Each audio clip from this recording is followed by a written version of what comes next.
Okay, who's ready for part 5?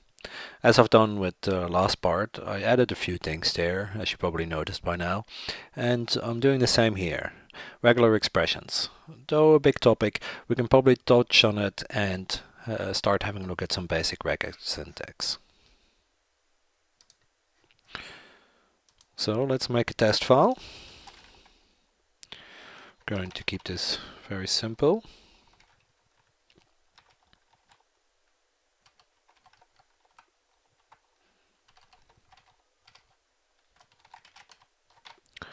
Let's have a look at our file. And let's do a very simple grep command.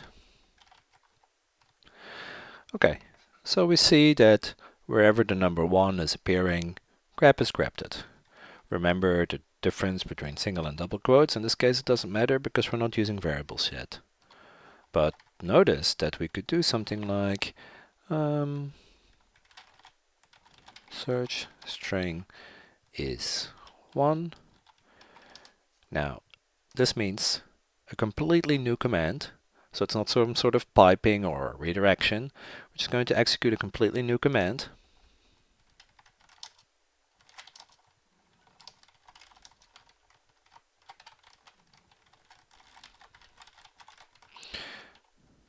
And sure enough, this works. So we're looking for search string as a variable, and we've set this variable to look for 1. If we change our variable, now we're searching for 2. You can notice how the syntax per line can get longer and more complex. Sometimes lines take a few minutes to decode, especially when regex is involved. And as we've seen in the previous part, or in one of the previous parts, replacing this by single quotes means that this is now literal text, and so we're no longer looking for whatever this variable has translated to, but we're looking for this text, which of course isn't there.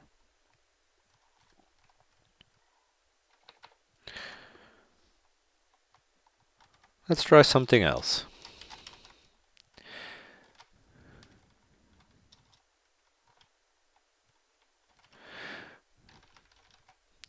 We're going to look for the text one, as we did before. Let me just remove this.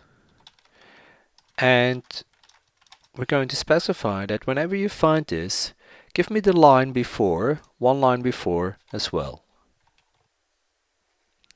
So now grep is kindly for us split it up and say, okay, I found this 11 here, and just a line before that, B1, I found this. The same here, 1, the red matches the search, and just before that I found this. Very handy, this output format, because we can see exactly what's happening. We can also do after instead of before. So the 1 is found, and the 2 is outputted. The 1 is found, and the 2 is outputted. We can do all sorts of fun things. 2 lines before, 2 lines after, etc., etc. We can also say, as soon as you find even just one match, stop straight away. Okay, so it finds the match, and it doesn't continue looking. It just stops straight away. Or, find me 2 matches. Let's add 111 and confirm. Indeed, we don't see the 111 because 2 matches were already found. Okay, let's have a look at the file again. How about if we look for the term A? It's not there, because all these are lowercase. So we can search case insensitive. Case insensitive finds us exactly what we're looking for. Again, all of these can be combined. There's nothing before A, but there's something after it. Notice how grep and bash allow us to specify the short options straight after each other. Makes it very handy. Now, if we want to search for multiple terms that are not the same, we can use egrep. We can search case insensitive for the text B, and we also want to see lines that have 22 in them. Sure enough, that works. Or we look for C, any line that has 1 in it, any line that has 2 in it. And again, this works. 1, 2, 1, 2, and C. Now, if we have a binary file, or a file which has non-ASCII characters in it, we might want to scan through such files as well. In this case, even though our file in this case doesn't have that problem, or that feature, we can search like this.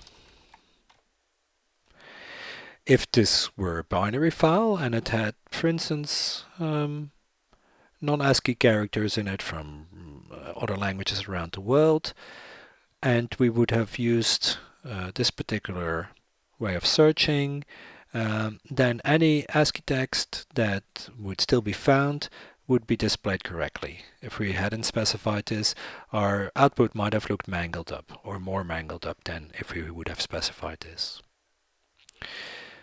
Okay, so this is all very straightforward. Now let us introduce a little bit of regular expressions. For this, we'll edit our file and make a few new additions.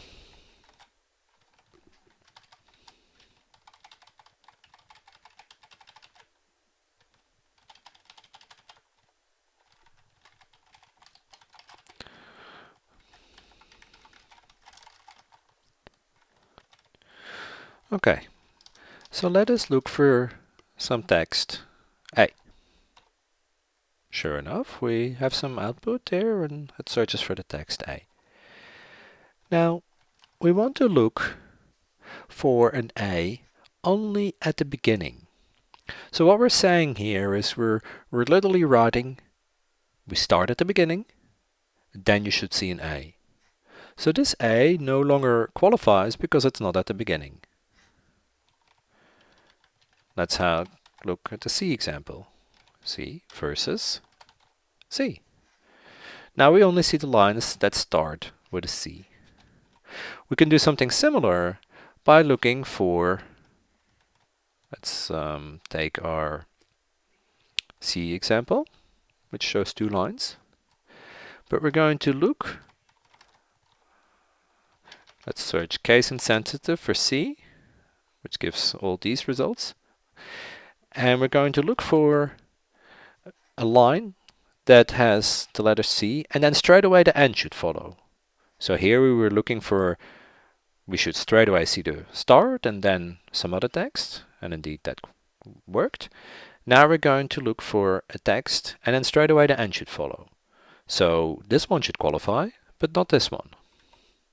And indeed, this one qualifies, and you can see how grep knows, yep, that's the last character, and straight away we have the end of our line. How about if we want to look for 2 characters, C and B? Great, that works. So we can specify between square brackets that we're looking for 2 characters. How about if we want to look for a B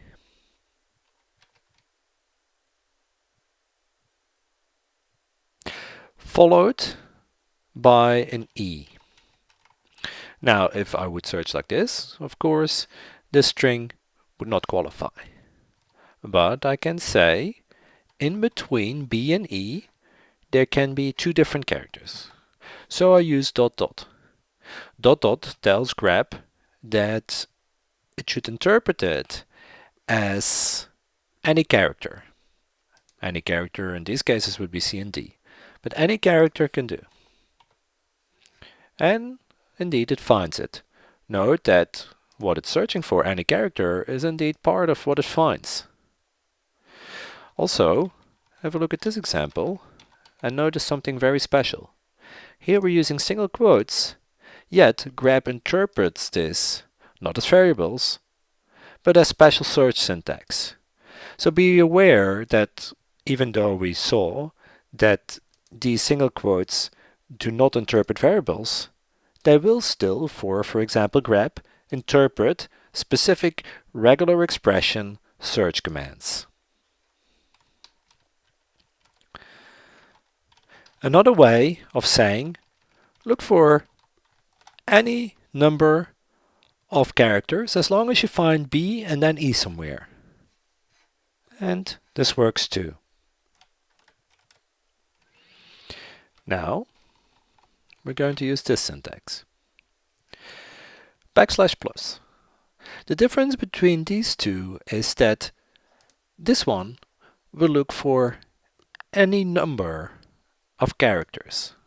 This one means one or more. So let's say if we can produce the difference between the two. BC. And we're going to say any number of characters may be in between. Sure enough, it finds it because there's 0 characters in between. How about if we say at least 1 character?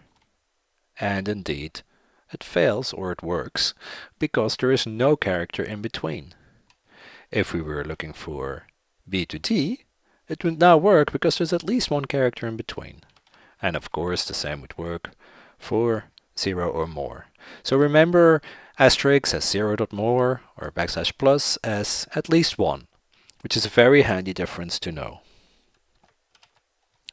We can also use ranges, A to Z, or 0 to 9. Remember that we can also say at least 1. How about if we do something more complex and say this?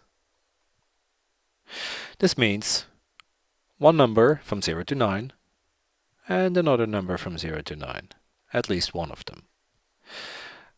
Maybe not exactly the best way of writing things,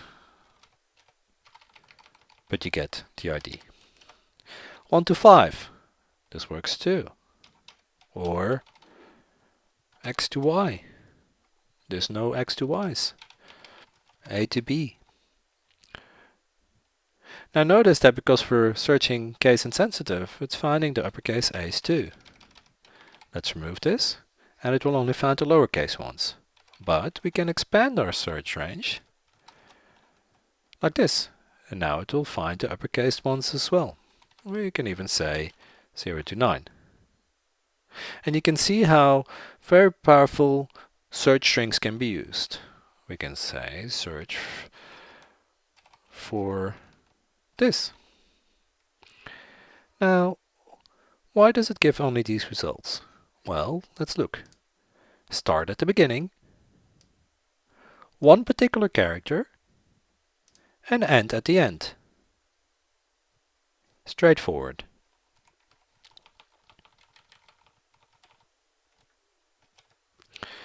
We can also use special quantifiers.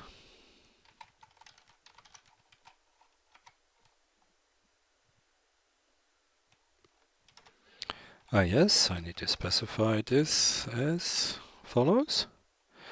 So we're looking for any alphanumeric, character, not alphanumeric. This is a little bit different from our TR example, where we can, for instance, TR, and remember that with TR normally we can specify only one character, but in this case we can use this special syntax, regex syntax, to do the following. And notice how it's deleted any alpha characters, leaving the numeric ones. So in this case here we use single brackets. So in summary, we've seen how we can use regular expressions, we've seen how we can use grep with some lines after, with some lines before, with just a number of matches, 1, 2, or 3 matches. Case insensitive, we've seen how we can use egrep with the OR option so that we can look for multiple strings. We can also search for various items using the brackets, and start and end we've seen. Notice that we can, for instance, also do something like this. Grep minus v, start end. So what we're saying here, the minus v, and we haven't seen that one yet, is exclude anything. So we're this time not looking for something that matches, but we're going to exclude something that matches. And what will we exclude? Well, any line that straight away starts and straight away ends. Indeed, empty lines. And sure enough, our empty lines are gone because we filtered them out. Another example of minus v. Exclude any lines with 1 in them. And sure enough, any lines with one in them are gone. We've also seen how we could use the binary files as text option, and how we can use special quantifiers with tr or with grep. All these are available online, and you can go and have a look for them. So this was a basic introduction to regular expressions and an introduction to grep. See you in the next part.